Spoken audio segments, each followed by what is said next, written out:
Hello, children. Today, we're going to talk about something really important: wastewater.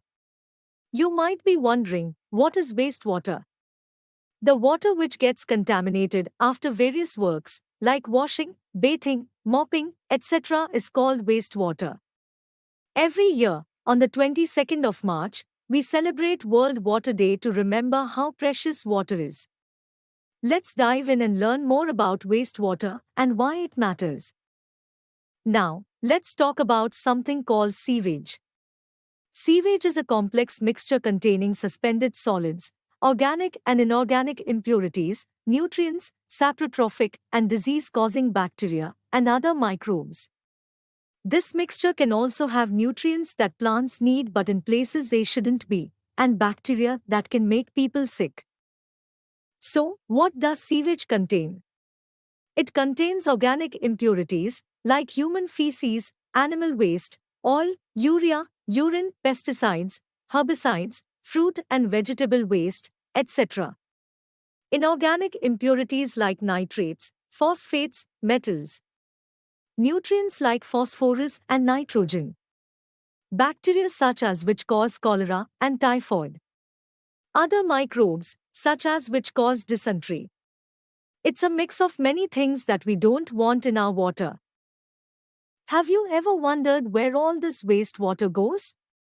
It travels through pipes called sewers.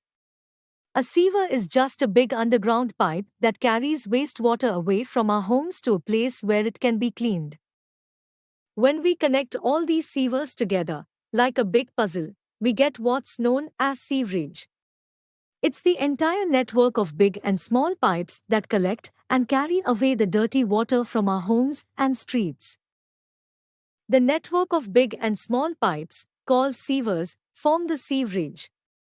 There are two main types of sewers in this system: sanitary sewers for dirty water from our homes and storm sewers for rainwater. What does sewage contain? The activated sludge is about 97% water. The water is removed by sand drying beds or machines. Dried sludge is used as manure, returning organic matter and nutrients to the soil. The treated water has a very low level of organic material and suspended matter. It is discharged into a sea, a river, or into the ground. Nature cleans it up further. Sometimes it may be necessary to disinfect water with chemicals like chlorine and ozone before releasing it into the distribution system. Now, what happens to all this wastewater? Before it can go back to nature, it needs to be cleaned. This process is called sewage treatment. So, the process of removing impurities from wastewater before it can be reused or sent to the water bodies is called sewage treatment or cleaning of water. It's like giving the wastewater a bath to remove all the impurities so it can be safe to use again or return to rivers and seas. Now, let's go deeper and see the steps of water treatment. First comes bar screening, in which wastewater passes through bar screens to filter out large items such as rags, sticks, cans, plastic packets, and napkins. Next is primary sedimentation, where wastewater enters a tank with a sloped bottom to let solids settle. A scraper removes settled waste, forming sludge. Oil and grease are skimmed off, leaving clarified water. The third step is sludge treatment, in which sludge moves to a tank where anaerobic bacteria break it down, producing biogas. This biogas can be used as fuel or for generating electricity. The next step is aeration. Air is added to water for aerobic bacteria to consume waste and purify it. After this comes secondary sedimentation. Microbes settle at the tank bottom as activated sludge.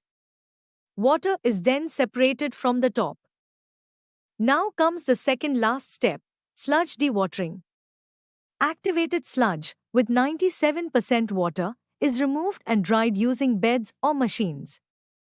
The dried sludge is used as manure to enrich soil with organic matter and nutrients.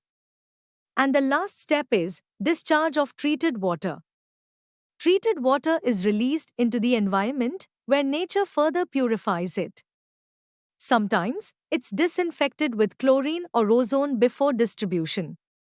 Now that we know how water is treated in plants, let's see better housekeeping activities. Don't pour cooking oil and fats down drains, dispose them off in the trash. Avoid pouring chemicals, paints, and medicines down drains to protect water purifying microbes. Dispose of solid waste like tea leaves, food, and sanitary items in the trash to prevent drain clogs and degradation issues. Next, let's check how sanitation and disease are related. Poor sanitation and contaminated water cause diseases like cholera and typhoid. Open defecation and untreated waste pollute water sources, lead to health risks. Lastly, let's see some alternative arrangement of cleaning water. Low-cost on-site sewage systems like septic tanks, chemical toilets, and composting pits improve sanitation. Some advanced toilets channel waste to biogas plants, producing energy without the need for scavenging. We hope that you have understood the topic.